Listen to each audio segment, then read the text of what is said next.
데살로니가 후서 3장 1절에서 18절 말씀.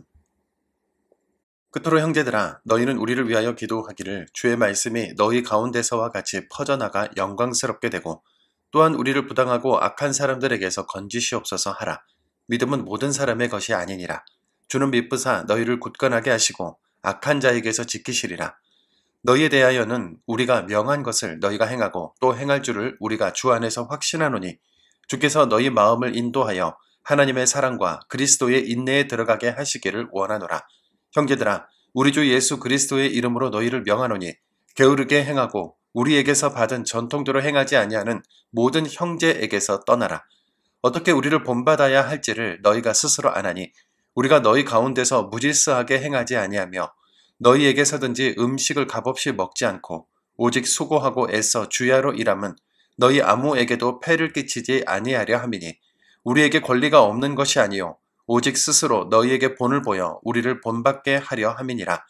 우리가 너희와 함께 있을 때에도 너희에게 명하기를 누구든지 일하기 싫어하거든 먹지도 말게 하라 하였더니 우리가 들은즉 너희 가운데 게으르게 행하여 도무지 일하지 아니하고 일을 만들기만 하는 자들이 있다 하니 이런 자들에게 우리가 명하고 주 예수 그리스도 안에서 권하기를 조용히 일하여 자기 양식을 먹으라 하노라.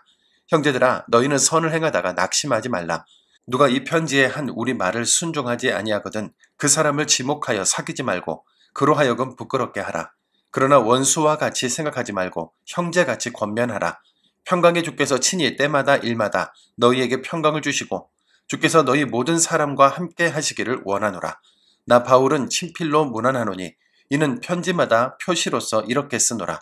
우리 주 예수 그리스도의 은혜가 너희 무리에게 있을지어다. 아멘. 바울은 예수님이 재림하실 때 나타날 일들에 대해 설명하면서 거짓 선지자들을 조심하라고 경고했는데요. 동시에 데살로니가 교회에 두 가지 기도 제목을 부탁했습니다.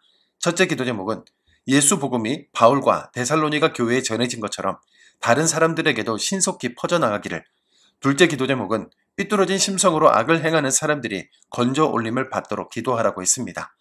모든 곳에 복음이 전파되게 해달라는 기도는 오늘날에도 정말 필요한 기도죠. 우리가 복음 전도자가 되어야 하는 것은 물론 내가 직접 나가서 전하지는 못해도 복음의 영광을 위해 대신 싸우는 이들을 위해 영적이고 물질적인 지원도 할 수 있어야 합니다. 또한 이 세상에는 이성과 양심이 제자리를 이탈하여 삐뚤어지고 고약한 심성으로 살아가는 사람들이 얼마나 많은지요. 아무리 미워도 그들을 위해서도 기도해야 합니다. 죄가 자신을 파괴하는 줄도 모르고 자신의 선택과 결정이 예수님의 마음과 교회를 얼마나 아프게 하는지도 모른 채 더욱 죄를 향해 달려가는 영혼의 모습, 썩은 열매를 맺어가면서도 자기 의에 갇혀있는 모습은 주님께서 깨닫게 하지 않으시면 스스로 깨닫기 어려운 것이기도 하기 때문입니다. 바울의 기도 제목을 묵상하면서 우리 인생은 실로 기도가 절실하다는 것을 알게 되는데요. 하나님께서는 악한 세력의 위협과 유혹이 가득한 이 시대에도 우리 모두를 지키기를 원하셔서 삐뚤어진 마음과 양심으로 부끄러움을 모른 채 살던 우리 모두에게 복음을 전해주셨습니다. 그 복음이 나에게서 멈춰버리면 땅끝까지 가서 복음을 전하라고 하신 주님의 명령을 적극적으로 거스르는 것이겠죠. 그래서 사도 바울은 복음 사역의 가장 큰 방해물을 믿는 자가 당하는 고난이나 박해가 아니라 그리스도 안에 있는 게으름으로 봤습니다. 특히 게으름은 그 전파력에 강해서 순식간에 모든 것을 지배하고 마는데요. 데살로니가 교회 안에는 재림이 임박했기 때문에 오직 기도와 말씀에 집중해야 한다는 핑계로 일도 구하지 않고 사회 속에 들어가지 않으면서 놀고 먹는 이들이 꽤 있었습니다. 바울은 이런 사람들에게 아무에게도 폐를 끼치지 말고 주야로 일해서 자기 양식을 마련해서 먹으라고 했는데요. 일상을 성실하게 살아가는 것이 곧 바르게 믿는 것이요 복음적인 삶이기 때문입니다. 주님을 기다리며 오직 기도와 말씀만 해야겠다는 생각에 사회생활을 포기해버린 사람도, 그들을 돌보기 위해 입고 먹을 것을 공급하는 사람도 모두 선한 마음으로 한 일일 겁니다. 그러나 주님이 생각보다 늦게 오시면 또는 계속 누군가를 돌보는 일을 하게 되면 언젠가는 지치고 낙심하지 않을까요? 선을 행하다가 낙심하지 않으려면 하나님이 주신 현실에서 우린 최선을 다하며 살아가야 합니다. 다시 오실 주님을 기다리되 게으르기보다 부지런히 일하면서도 동시에 말씀도 읽고 기도도 해야 합니다. 해야 할 일, 풀어야 할 문제, 엎드려야 할 기도 제목이 있다면 우리 주저하지 말고 먼저 움직입시다. 평강의 주님께서 때마다 일마다 우리와 함께 해주실 것입니다.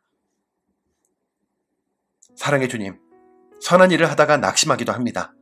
교회를 세워가는 복된 일을 하면서도 마음에 분노가 솟아나기도 합니다.